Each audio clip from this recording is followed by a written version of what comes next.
Здравейте, потребители VBOX 7, аз съм Блекилен и както виждате, това е клипче, в което аз се завръщам, точно като Like a Boss.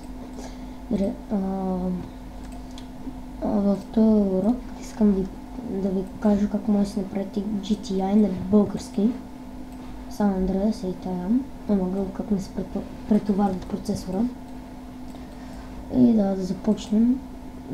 Значи трябва ви ето това. Ще го има в информацията отдолу. Значи тук си има инсталации, инсталирате играта. Може че аз съм се инсталирал. Дори тук съм се отворил 50 неща.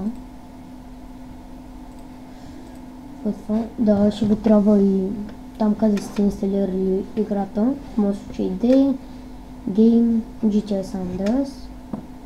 И сега сваляте ето тук, натискате това, после ви се сваля ето това,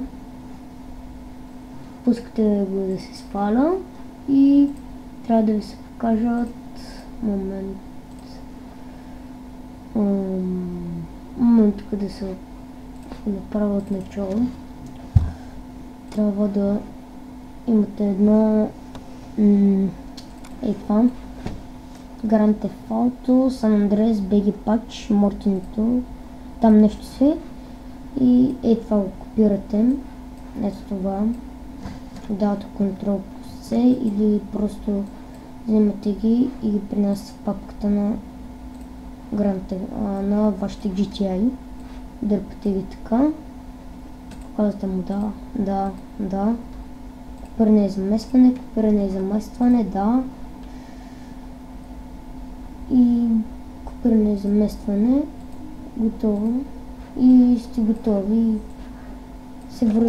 и това е, пускате си играта и отивате на Launch, в смисъл Options, Launch и Bulgarian и играта ви е на български. И да, това е от мен. Чао!